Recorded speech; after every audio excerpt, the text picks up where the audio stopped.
ये बहुत एक मजबूत नेटवर्क था। 2 से 3 साल पहले जाएं तो एम्बुलेंस आके यहाँ फंस जाती थी। इस रोड पर से गुजरने में 1 घंटा लग जाता था। माफिया को बता दें कि हम FIR वगैरह से डरने वाले नहीं हैं। इससे बेहतर है कि थाना उनके खिलाफ कोई कार्रवाई करे, वो खुद ही हट जाए तो ज़्यादा बेहतर है। बहुत अच्छा इक़दाम है और आइंदा भी इसको कायम और दायम रहना चाहिए। ही फ्री ज़ोन हुजण खपे, हिते को ठेले वारो न हुजे।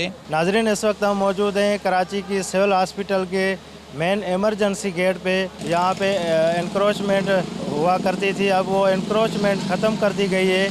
आइए यहाँ के मकामी लोगों से बात करते हैं और यहाँ पे जो वकला हैं उनसे बात करते हैं कि वो इस हवाले से क्या कहते हैं। तो जावल से हमें यहाँ कराची आने में लगते हैं कोई 2 घंटे, लेकिन इस जगह पर, इस रोड पर से गुजरने में 1 घंटा लग जाता था। तो आप खुद इमेजिन करें कि जो 150 किलोमीटर बंदा ट्रैवल कर 1.25 घंटे 1.5 घंटे में पहुंच जाता है, उसको ये छोटा सा ट्रैवल करने के लिए मैं शकील राउत साहब से इन लोगों की बहुत तारीफ़ करता हूँ। हिम्मत की, इस जगह पर आकर मुकाबला करना भी बड़ा मुश्किल काम था।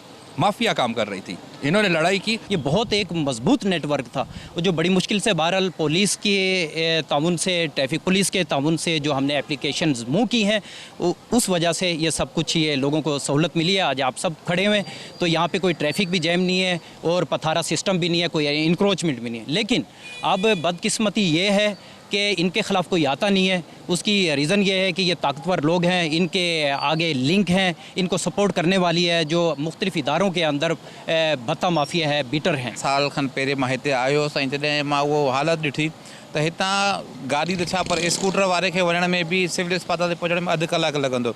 हाणे ॾाढो माशाल्लाह बहितरीन आहे ऐं हीअ उहा जॻह आहे सिविल अस्पताल जिते एमरजेंसी आहे। असांजी पूरी कराची में जिते बि का कैजुअलिटी थिए थी, को एक्सीडेंट थिए थो, उहो अचे थो सिविल हॉस्पिटल। ऐं सिविल हॉस्पिटल में इहा हुजणु खपे त हिन जॻह ते अञा बि कुझु गाॾियूं बीठियूं, मां चवंदो इहे बि गाॾियूं न हुजनि, ही फ्री ज़ोन हुजणु खपे। इतने सालों के बाद आज देखा कि ये रोड जो है एक आम आदमी के लिए एमरजेंसी में सिविल अस्पताल जाने के लिए इजी एक्सेस हो गया है। सिविल अस्पताल में वही पेशेंट्स आते हैं जो गरीब होते हैं, जो लावारिस होते हैं, बेसहारा होते हैं, और उनके लिए एमरजेंसी में पहुंचना बहुत ज़रूरी होता है कि टाइमली होता है। तो आज जो हिम्मत की है इस वकील ने, हम इसके साथ हैं और हम माफिया को बता दें कि हम FIR वगैरह से डरने वाले नहीं हैं। और DIG ट्रैफिक का, DIG कराची का स्पेशल शुक्रिया कि उन्होंने इसमें स्पेशल इंटरेस्ट लिया। ये रोड मुकम्मल तौर पे खुल चुका है। यहाँ जितने भी पथारे थे, ठेले थे, वो सब यहाँ से रिमूव कर दिए गए हैं, जिसके बाद एम्बुलेंस फौरी तौर पर जो है वो सिविल अस्पताल पहुँच जाती है। इस वक्त भी आप देखें एम्बुलेंस जाने में कोई परेशानी नहीं है, आराम से आ जा रही है। लेकिन अगर आप 2 से 3 साल पहले जाएँ तो एम्बुलेंस आके यहाँ फंस जाती थी। उसकी वजह ये ठेला माफिया थे, लेकिन राव शकील एडवोकेट साहब की वजह से जो है वो आज ये मसला हल हो गया। सिविल अस्पताल के लिए जो आसपास में इंक्रोचमेंट चारों इतराफ में हुई है, तकरीबन ये चारों सिस्टम ख़त्म होना चाहिए। चारों इतराफ में जो रक्षा, इसके साथ साथ रक्षा माफिया जो रोडों को कवर कर लेते हैं, इसको भी हटना चाहिए ताकि इमरजेंसी में गाड़ियों की आमोदरफ बेहतर हो। और यहाँ जितना भी माफिया बैठा हुआ है उसको फ़ौरन ये सोच लेना चाहिए कि अब हम इंक्रोचमेंट जो है ना नहीं करें, क्योंकि हमारे लिए बेहतरी नहीं है। इससे बेहतर है कि थाना उनके खिलाफ कोई कार्रवाई करे, वो खुद ही हट जाए तो ज़्यादा बेहतर है। इंक्रोचमेंट का जो हिसाब किताब बना है यह अच्छा नहीं बल्कि बहुत अच्छा है, इस वजह से कि यहाँ पे मरीज़ों को परेशानी होती थी और अब जो है ये इंक्रोचमेंट हट गया है, तो लिहाजा ये है कि मरीज़ों को आने जाने में आसानी रहेगी।